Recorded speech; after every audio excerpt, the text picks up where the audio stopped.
Imagine a world without time, where for 95% of history, we were just wanderers under an endless, dark sky. We lived at the mercy of nature, moving with the seasons, leaving nothing behind us but fading footprints and dying fires. But then, in a narrow strip of land between two violent rivers, humanity finally made the choice to stop moving. We decided to build the first walls, forge the first bronze weapons, and invent the very first written words. Suddenly, we were no longer just survivors. We transformed into wealthy merchants, powerful kings, and learned scholars. For centuries, historians believed that farming came first, giving us the spare time to eventually build temples. But a mysterious archaeological discovery buried in the Red Hills of Turkey completely rewrote that entire timeline. At Göbekli Tepe, we found massive stone temples, carved with predators, built thousands of years before they should exist. They were erected by people who had no metal tools and no wheel, yet they achieved the impossible. It suggests that the urge to worship came first, forcing us to invent farming just to feed the builders. But as villages grew into cities, we faced a new problem. We didn't need poetry, we needed to count. Cities like Uruk swelled to tens of thousands, and the human brain simply couldn't remember who paid their taxes. So we took a reed, cut it at an angle, and pressed it into wet clay, creating the first record. These weren't epic stories. They were boring receipts for sheep and oil, history's very first database.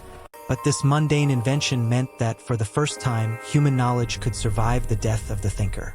With organization came power, and independent city-states began an endless, violent struggle for total control. Then rose a man named Sargon, a conqueror who refused to settle for just being a king. Legend says he was born in secret, placed in a waterproof basket, and sent drifting down the Euphrates River. He rose to march his armies from the river to the sea, forging the world's very first true empire.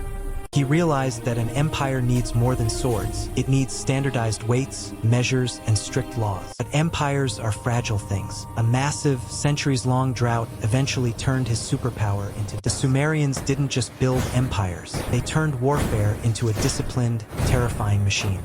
They invented the mobile chariot and the phalanx, changing the way human beings fought forever.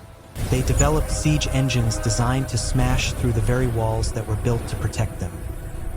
They believed these wars were merely games played by the gods, using human lives as tiny pawns. To control this chaos, King Hammurabi carved 282 laws into a pillar of black stone.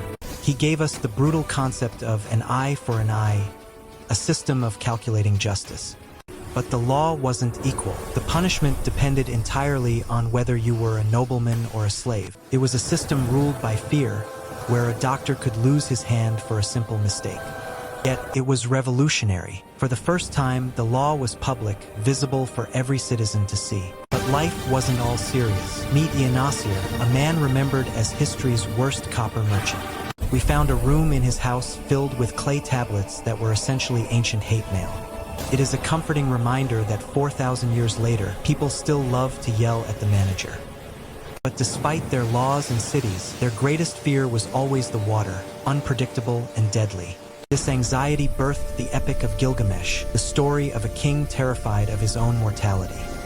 He told of a great flood sent by the gods, a story written down long before the Bible. In the end, he realized humans cannot live forever, but the civilization we build can outlast us. The Bronze Age eventually burned to ash, collapsing into darkness as invaders arrived from the sea. But the spark didn't die. Their legacy remains ticking in our clocks and standing in our courtrooms. This was the cradle of civilization, the place where the human story truly began.